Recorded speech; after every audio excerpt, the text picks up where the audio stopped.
Team Chuuk will argue for the proposition, and Team Pohnpei will argue against the proposition. Again, my name is Sandy, and I will be your moderator for the fourth debate, and this will be our last debate for today. Our judges for the fourth debate are Ms. Catherine Allen from MSM Council, Ms. Carolyn from MSM's Department of Justice, and Ms. Tammy Davis from MSM Supreme. And our guide expert is Ms. Joyny Yuchen.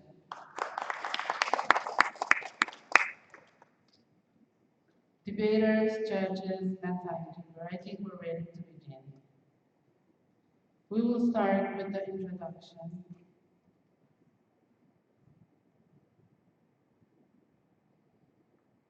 Proponents' introduction. Proponents of the proposition. Team Chuuk, you have 3 minutes.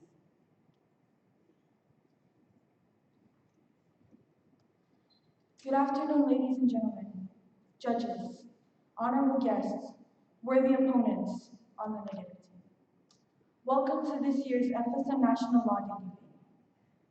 The resolution for this debate is, and I quote, "Be it resolved that the Federated States of Micronesia shall adopt temporary special measures to ensure each of the states has at least one female representative in Congress," end quote. As you already know, my name is Hope Mori, and my partner over there is Daniel Nakaimo. As the affirmative team, we firmly believe that the temporary special measures are needed in order to help direct the Federated States of Micronesia, our nation, into becoming a greater nation. We have 3 points to back up our argument. Our first point is that we should pass the resolution. We should pass this resolution because it will help remove barriers in the way of women's political representation. Once again, these are our 3 reasons as to why we should pass this resolution. Thank you. Thank you, Ms. Chuuk. We will now hear the opponent's introduction. Opponents of the proposition, Team Pohnpei, you have 3 minutes.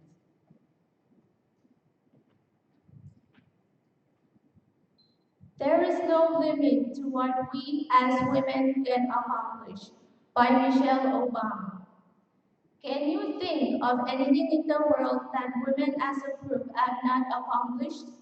Well, I can think of only one, and that is women have not been able to fully receive their treatments of all kinds in every country around the world.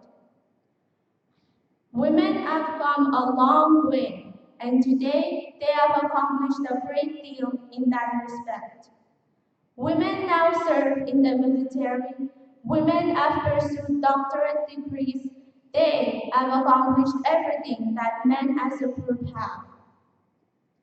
Unlike in the past, when women were deprived of their rights and were undermined by society, they are now formidable in the eyes of the world. Things that were once considered unattainable by women have become attainable. This is true in the Republic of the Marshall Islands, where the president is a woman, and in Guam, where the governor is also a woman. In fact, this is also true in the FSM, where women are head of the FSM Post Office, the FSM Finance Office, the FSM Department of Health and Social Affairs, the FSM Development Bank, etc. These are proof of Michelle Obama's quote. Ladies and gentlemen, my team and I wholeheartedly agree with Michelle Obama that there is no limit to what we as women can accomplish. Therefore, we are against today's proposition, because why should FSM adopt TSMs to fast-track women's representation when women can get into Congress on their own? We are here to argue that the FSM should not adopt TSMs because it is not necessary. And we have provided 3 points as to why we are against this proposition. Thank you. Thank you, Team Pohnpei. It is now time for the main argument. We will begin with the proponents of the proposition. Team Chuuk, you have 15 minutes for your main argument. Good afternoon to all of you who are here today at this year's 38th National Law Day debates. Since my partner here, Hope Ori, has already stated out our 3 main points we had in our introduction, I will explain to you why these points support our arguments and why we should pass the resolution. Starting off with our first point, the resolution should be passed because women make up half of our population. Since they are half of our population, they need to have their interests and issues adequately represented in Congress when it comes to passing bills and legislation. Examples of such interests include maternal leave, child care, and gender equality laws, with some examples for issues being domestic abuse, discrimination, and reproductive rights. So far, the FSM has had no woman in Congress since 1979, the year it was founded, and according to up-to-date statistics from the Interparliamentary Union, as of February 1st, 2019, the FSM is one of the few countries without women in parliament alongside Vanuatu and Papua New Guinea. Of course, equal protection of the laws is written into our Constitution, specifically in Article 4, Declaration and Right, Section 4, where it states, and I quote, "Equal protection of the laws may not be denied or impaired on the account of sex, race, ancestry, national origin, language, or social status," end quote. However, they are still being marginalized and discouraged to stand for election. A report titled the Beijing Plus 20 Review of Progress in Implementing the Beijing Platform for Action in Pacific Island Countries and Territories, published by the Secretariat for Pacific Communities on February 2015, confirms this on page 74 in critical area G, Women in Power and Decision Making, which states, and I quote, "Research has shown that women are often dissuaded from standing for election by family and community members," as quoted in Huffer 2006, "and are more likely to access leadership positions in civil society organizations than to seek formal political representation. Women who have achieved professional success can be reluctant to face the exposure and reputational risks associated with a political campaign, as quoted in SPC 2010B," end quote. To repeat, women are the other half of the FSM, and like the rest of us, they need to have their needs and interests adequately represented in decision making. Furthermore, simply waiting for change is not an option. Doing exactly that will leave our women waiting for full enjoyment of their right to equal treatment. To emphasize how long women will have to wait, an article by Flemish Senator Guler Turin on the Organization for Economic Cooperation and Development website, titled "Why Quotas Work for Gender Equality" in 2015, writes, and I quote, "It is unacceptable that political leadership is still very much a predominantly male privilege." According to Famzile Mambo Nguka, Executive Director of the United Nations Women, it will take another 50 years to achieve gender equality in the political sphere at the current rate of change. Patiently waiting for that to happen is not an option. Tough measures are needed, and quotas for women in parliamentary meetings is the most important one, end quote. Instead of waiting, we can take action using gender quotas, otherwise what these temporary special measures are implied to be. Gender quotas are used to create equal representation among genders in legislation, which contribute to the promotion of gender equality and ease the access of women into political positions of government. Judges, it has been almost 40 years, and we should not keep our women waiting another 50 years, nearly one whole century, for the right to equal treatment and representation. Such temporary special measures are necessary in order to accelerate gender equality, guarantee that equality of opportunities benefit everyone, and ensure that the needs and interests of our entire population are effectively represented in decision making. Now on to our second point, having a woman in Congress will improve the FSM. As we stated before, the Federated States of Micronesia is one of the few countries without women in parliament. This happened to be the case for many years, but by including women, we increase diversity, which brings new views, talents, and ideas to the table. All these will not just benefit Congress, but will benefit the entire FSM. by improving decision-making processes. Research over the years does indicate that having a woman in parliament does improve decision-making. According to one article on the UNWomen.org website titled Leadership and Political Participation Facts and Figures, January 2019, one of its facts says, and I quote, "There is established and growing evidence that women's leadership and political decision-making processes improves them. Women demonstrate political leadership by working across party lines through parliamentary women's caucuses, even in the most politically combative environments, and by championing issues of gender equality, such as elimination of gender-based violence, parental leave and childcare, pensions, gender equality laws, and electoral reforms, as quoted in Equality in Politics, a survey for men and women in parliaments 2008. End quote. Another study titled Gender Quotas in Women's Political Leadership, written by Diana Z. O'Brien and Johanna Ripley, and published by the Research Institute of Industrial Economics in Sweden, goes on further about the benefits of having a gender quota in place. On the last paragraph on page 6, which is also continued on page 7, it states, and I quote, "While women's greater numbers alone may lead to female politicians to work together, quotas may achieve more than just the critical mass of female representation. Franchett in the Scotland 2008 suggests that quota policies can generate mandate effects that empower female legislators to represent women's interests. Following the implementation of a gender quota in Mexico, for example, female deputies were especially successful in passing legislation related to women's interests. Kervil and Atkinson, 2013. A comparison of quota and non-quota women serving in British Parliament, moreover, shows that these mandate effects, such as identifying with women as a group or feeling obligated to work for women, are strongly felt by women selected via the positive discrimination policy, Childs and Crook, 2012, as women elected via quotas sometimes express a stronger gender consciousness than their non-quota counterparts. They may be especially likely to band together in support of prospective or incumbent female leaders. In this way, we may expect quotas to simultaneously enable women to seek leadership posts and to support female candidates for these positions." End quote.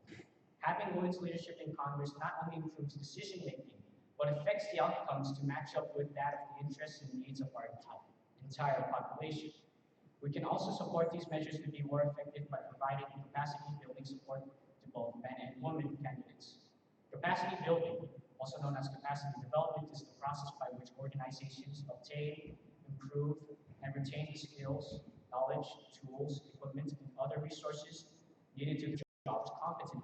This was suggested in a report by the United Training and Skills Development, where it clearly states, and I quote, "In order for quotas to be effective, both women and men need access to training and skills development. Given that many women have had little experience with running for political office, it is of utmost importance that training be made readily available to allow women to develop and fine-tune their political skills. Once in office, women may also benefit from leadership training and mentoring to increase efficiency and ensure sustainability. Training programs should also target men to expose them to the complexities of gender discrimination and the necessity of and mechanisms for promoting women in public office." End quote. Through this training, we can provide more female candidates with knowledge and skills they need to enable them to perform with competence, and ensure that male candidates also receive the same benefits from this training and speak more on gender-related issues. Justine Greening, United Kingdom Development Secretary, observed that, and I quote, "No country can truly develop if half its population is left behind." End quote. Above all, ensuring that women can fully enjoy equal opportunity and be represented equally alongside men is not just important for equality of opportunity, but is important to the development of the MSM as a whole. Now that brings us to our third point. These temporary special measures will help remove barriers in the way of women's political representation. There are barriers that currently hinder their right to equal representation and equal opportunity in the MSM. Aside from the obvious financial barriers, gender norms and stereotypes are the main barriers that affect women's access to decision-making and leadership roles. Explaining why the political representation for women in the Pacific is low. This is confirmed in the Beijing +20 review of progress in implementing the Beijing Platform for Action in Pacific Island countries and territories. In critical area G, women empowering decision making, the first paragraph on page 69 states, and I quote, women's political representation in the Pacific Islands region is the lowest of any global region. Across the 16 Pacific Island countries and territories that provide information for this report, on average, 13.6% of parliamentarians are women. December 2014, which is 8% below the global average. However, the situation varies widely across the region, from French Polynesia, where 56% of parliamentarians are women, while there has never been a woman elected in the FSM. Excluding the French territories, the proportion of female parliamentarians is a woeful 5%.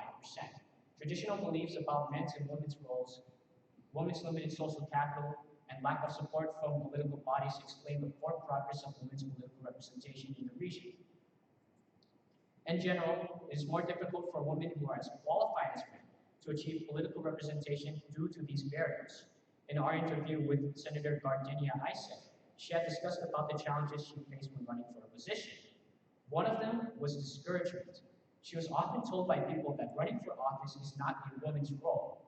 This harmful misconception of what our women can and cannot do is preventing them from having equal opportunity and representation. Not only that, it is also preventing all of us from working together to achieve a better FSM. In order for such temporary special measures to be effective and have those reserved seats filled up, we will need to remove these barriers and empower our women at the same time. Inside the Beijing Plus 20 review of progress and implementing the Beijing Platform for Action in the Pacific Island countries and territories, some recommendations were made by the Pacific Women's Conference in Critical Area G, and mentioned some ways we could do this. Here are 3 of those recommendations. 1, community and voter awareness. 2, training and capacity building for women in decision-making positions. And 3, including in parliamentary procedures and good governance. And 3, advocacy with traditional leaders and leaders of faith-based organizations to recognize the importance of and support women in public life and decision-making. To make things more understandable, we can help remove such barriers and at the same time support these temporary special measures by doing a few things aside from capacity building, which we mentioned earlier. The values of gender equality must be spread among the people and communities to improve the advocacy for women's leadership. This is critical to creating an enabling environment so that social cultural barriers are removed. Also, just because reserved seats are created does not mean that women will run for them. We have to motivate our women and give them a reason to take up the opportunity. For passing the resolution, we cannot just compensate for such barriers, but we have to remove them along the way. Removal of these barriers will help ensure women's full participation in our government, which in turn will give women not only a chance to show that they are valuable assets in the government workforce and leadership, but an opportunity for the FSM to work together. Thank you.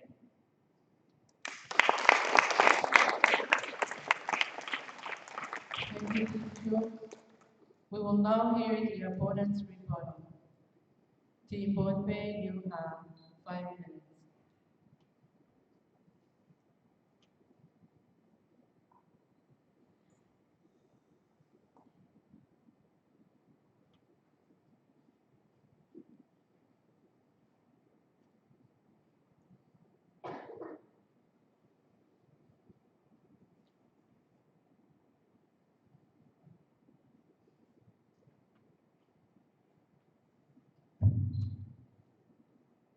For their first main point, women make up half of the population. They deserve to be in Congress, but why are TSMs required?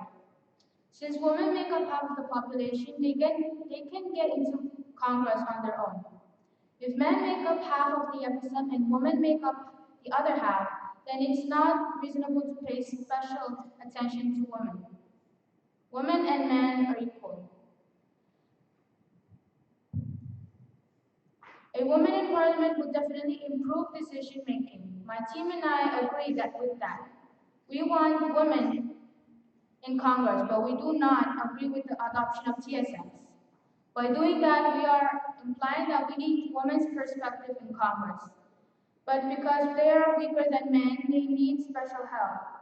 We do not want women to be treated that way. For the third main point, remove barriers. in women's way.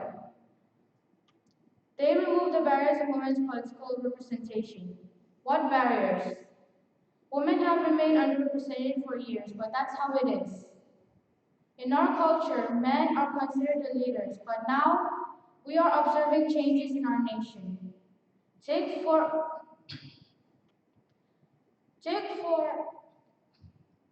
example in the United States and Chuuk legislature. In the past, no women in the state legislatures, but they have Cindy Leka in the PNI and Gardenia Isaac in the Chuuk. Thank you. Thank you, Pohnpei. Now we will hear the proponent's response to the rebuttal. Team Chuuk, you have 3 minutes.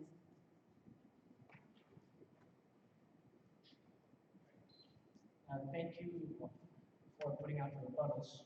So our response, they did not respond to our second point, but they did respond to our first point, which was that women make up half of the population.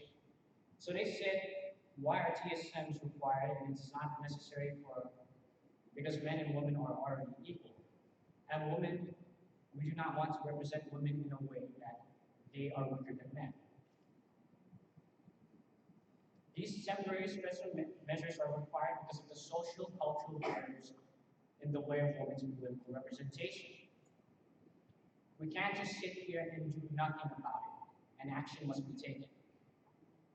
For our third point, which they responded by saying, women are underrepresented, but that's just how it is. That's not a good excuse for us not to take action. Instead of sitting around, we should do something about it. Women's political representation and their full enjoyment of their rights to equal treatment is important to the development of the FSM. Of course, while there are changes in what's going on, they still haven't been able to win any elections in regards to Congress. And that does mean that we need to change things.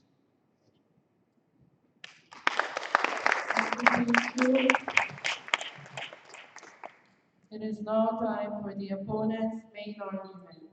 Team Pohnpei, you have 15 minutes for your main argument. Our first main point, evolutionary change. Resolve, FSM should not adopt TSNs because change is already in place. Our mentality about women in politics is changing, and there is sufficient evidence of this.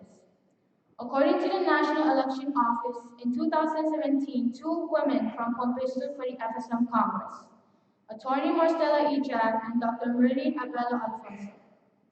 Marcela E. Jack ran for Pohnpei Election District 3, competing against Esman B. Moses, and Dr. Marilyn Abella Alfonso ran for Pohnpei Election District 1, competing against Fernie S. Kerman. Dr. Marilyn Abella Alfonso received 2,028 votes, but lost by 1,128 votes. And Attorney Marcela E. Jack lost by 1,758 votes.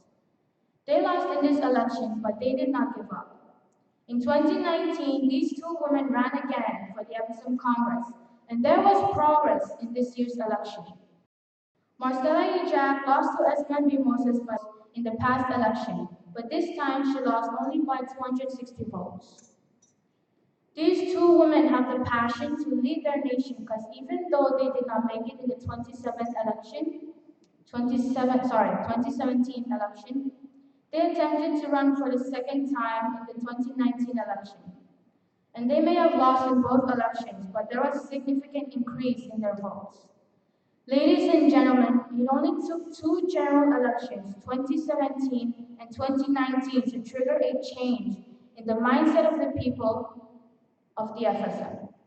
Imagine if we gave more chance to our women to work their own way up to the national level and more time to our people to acquire the knowledge that women can get into Congress. Without a doubt, women will be elected to Congress without any special measures. According to Marcela Jack's keynote address at the International Women's Day, she is determined to run for the FSM Congress for the 3rd time in 2021. Isn't this a sign of women empowerment in the FSM? Let us take the US for example. The US Congress was founded in 1789, and in 1916, the first woman, Jeanette Rankin, was elected Congress. It took 127 years for the US to have a female representative in Congress, but over the years, the percentage of women in the US Congress kept on increasing. According to an article on politics of the United States of America, women comprised 19.1% of the 113th Congress, 19.4% of both 114th and 115th Congress. And today, the percentage went up to 23.7%. The US never for once adopted TSMs to fast-track women representation. Yet, women have made great deals in Congress. Referring back to us, the FSM Congress has been in operation for 40 years, and women have just begun to reach up to the national political ceiling. Cultural values in the FSM are changing now, which means that the mindset of the people is changing as well. For as Benjamin Disraeli, former Prime Minister of the United Kingdom, once said, change is inevitable. Change is constant. Therefore, we can conclude that in the near future, women will be elected to Congress. In fact, women in the FSM do not need TSMs. They need our support, the support of the citizens of the FSM. Point number 2, meritocracy. Resolved. FSM should not adopt TSMs because they violate against the basic principle of merit. They give preference to women over men. Election is based on qualifications, not gender. Candidates who are elected to office are those who are perceived to be more qualified to lead a nation, chosen by the people themselves. Therefore, adopting TSNs would undermine the selection of more qualified candidates. As stated in the proposition, TSNs should be adopted to ensure each of the states has at least one female representative in Congress. But what if there are male candidates who are more qualified to fill those seats? To elaborate more, let us consider Yap and Kushan. Both states are given 2 seats in Congress based on state population. So if FSM adopts TSMs, Yap and Kushan will have to set aside one of those seats for women. By doing this, more qualified male candidates would be left out. And this would send a message that our government is giving more preference to women over men. It is indeed unfair to the male candidates that the female candidates shall be treated differently. For years, every man has served in the FSM Congress, worked his own way up to his position. But why should women be treated differently? According to one of our male interviewees, that is discrimination against men. Can we do this under the FSM Constitution?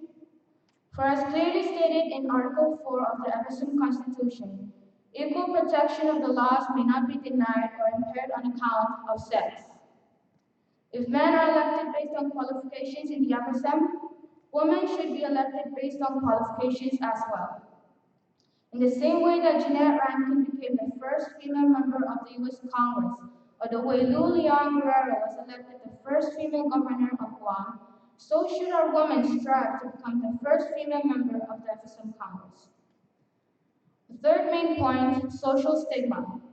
Resolved, FSM should not adopt TSS because women would feel stigmatized by them. Based on our interviews, women consider getting into Congress on TSMs as free ride, handing out of jobs, and spoon feeding. Women will feel that being elected on TSMs will make them feel less worthy and less deserving than those elected on open seats. Even citizens would undermine their leadership, claiming that they are just token representatives or that they are not as capable as men, and that is why they need special help, the TSMs. Ladies and gentlemen, we are not talking about just any women. We are talking about Kushan women, Pohnpei women, Chuukese women, and Yapese women. Women who are persistent. Women who do not want to be considered weak or less capable than others. Women want to be elected to Congress because of their work efforts, not because of their gender. According to Anna Mendiola, President and CEO of the FSM Development Bank, I do not want women to be in Congress because they wear skirts, but because people want them there. Women in the FSM want a fair contest where they can prove that they are just as intelligent, strong, and capable as any male candidate in the FSM. According to Cindy Leka, Senator for the Pohnpei State Legislature, spoon feeding, we have to sweat out. In addition to this, 9 bills have been introduced in the FSM Congress to reserve seats for women, starting from 2008 to 2018. But none of those bills ever came to pass. The first bill was introduced by then Speaker Figueroa and then Vice Speaker Moses. According to Speaker Figueroa, when we introduced the bill, there was a FSM Women's Conference in Chuuk. One by one, the women marched up to the podium and said that they didn't want to be given a free ride to Congress. The last bill, introduced by Esmond B. Moses, was a TSM and would be in effect for 8 years. And unlike the bills that were proposed before, it gave female full voting rights, but still, women rejected it. It is evident that women want to break through the national political barriers on their own and that the adoption of TSMs is the last thing on their mind. Thank you.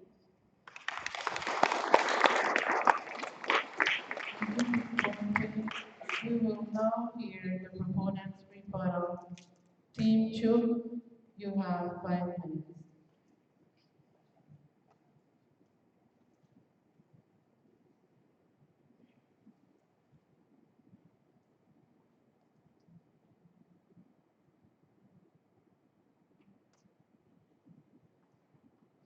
So in our rebuttal, for their first point, they mentioned evolutionary change, and that change was already in effect. Well, that does not give us any excuses to sit around and not use these TSLs to our advantage. They can increase gender equality and accelerate women's representation and decision making. Even though 2 women stood for election in Congress in Pohnpei, what about the rest of the women in the FSM? And for their second point, they said that it violates merit.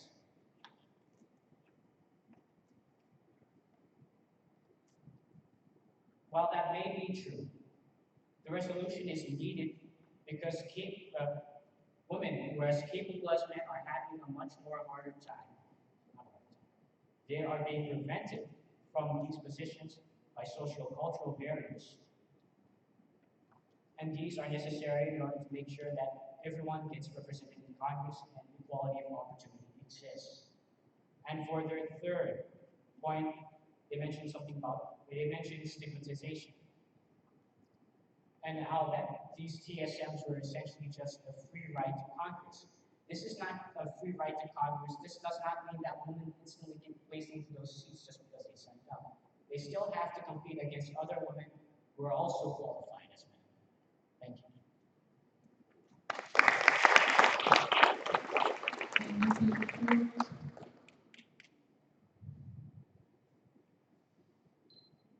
It is now time for the opponent's response to the rebuttal.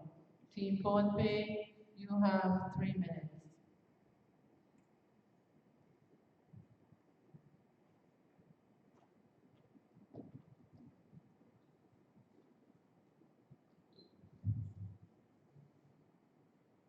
To defend our 3 main points that we mentioned earlier, so for our first main point, which was evolutionary change, we want to make it clear that women actors began to reach up to the national level. Our country is modernizing. People are adopting changes. We are no longer the same. Traditional and cultural values are changing in the FSM. Sooner or later, women will be elected to Congress. They do not need temporary special meritocracy. Men are elected based on qualification. We're not saying that if women will be elected on TSMs, they're not qualified. It's just that there are other men who are willing to run for the seat But sadly, that seat has already been reserved for women. And it's unfair that women shall be treated differently. We are all equal. For our last main point, stigma. Women will feel stigmatized. According to most of our female interviewees, they are against the adoption of TSMs because they want to prove to everyone that they are just as capable, competent, and intelligent as any male candidate. They want to get there on their own, and that is their right that we cannot deny to them. Thank you.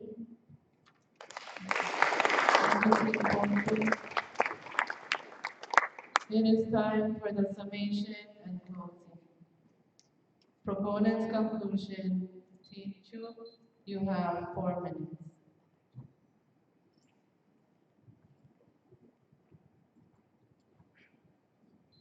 To recap everything, let me read again the resolution for this year's National Law Day debate. It was, and I quote, "Be it resolved that the Federated States of Micronesia shall adopt temporary special measures to ensure each of the states has at least one female representative in Congress."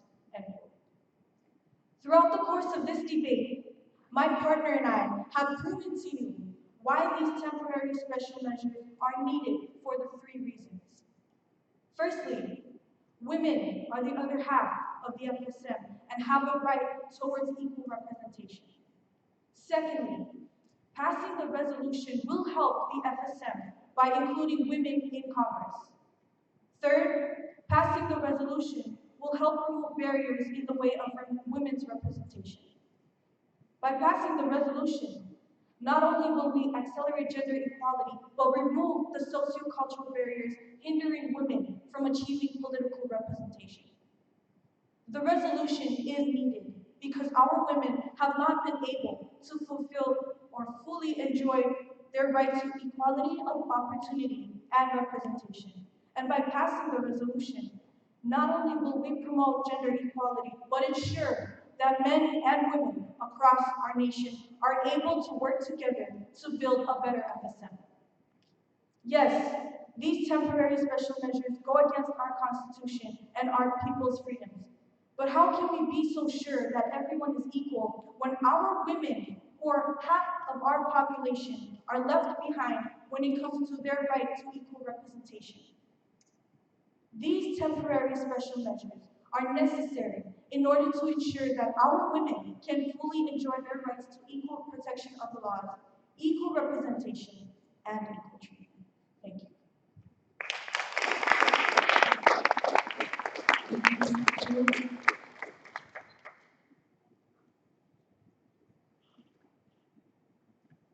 It is now time for the opponent's summation and closing. Team Pohnpei, you have 4 minutes.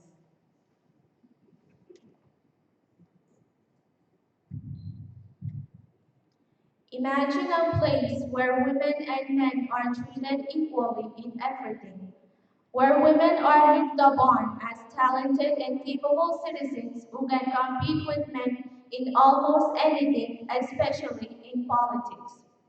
That place would be the FSM, and we sure would like to be citizens of such a place.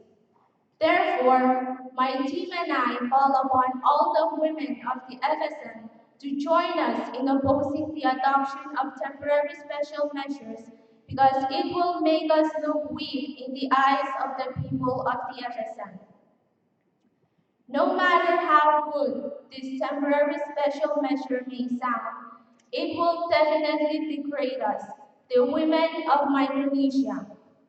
Because by being treated differently, we are sending a message to everyone in the FSM, in the Pacific, and in the entire world that we are helpless and hopeless on our own feet.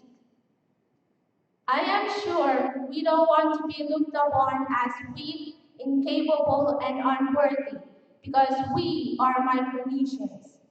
We are the women of the ocean. who are inflexible and persistent at will. We may not be represented in Congress at the moment, but we will be soon. We know this because we, Micronesian women, are a very determined group of individuals, and we are proud of our identity as the formidable women of the ocean. If men are represented in Congress through fair elections, we want to be elected to Congress in a similar manner. No special treatment whatsoever. If we do not make it today, we will make it tomorrow or the day after. The important thing is that we will get there eventually because we are always moving forward, slowly but surely. Thank you.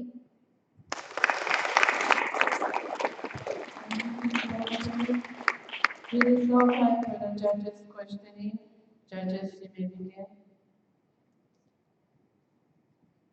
Hi there. I don't have any questions for any of the proponents or opponents. I think that you have clarified all of your positions very well today, and I'd like to thank you again and congratulate you for your presentations. Thank you.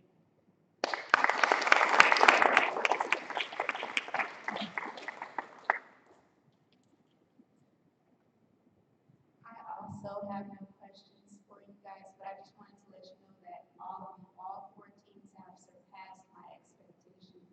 And your command of the subject and how well you guys have researched it has just blown me away. And I think that you all have such an amazing future if you choose to pursue law. I may be a little biased as an attorney, but I think that you guys all should consider it because you guys all have a future there.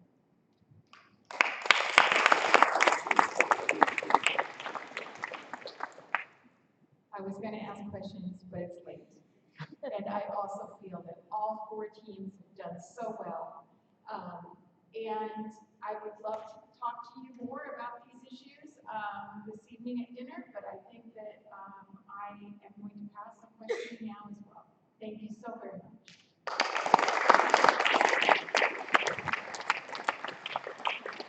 Thank you, judges. We have come to the end of the fourth debate, and this is our last debate for today. Ladies and gentlemen, let's give our debaters a big round of applause.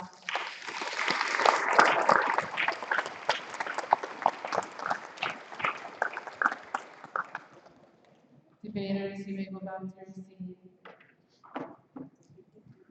Thank you again, and I will turn over the podium to our MC. Thank you.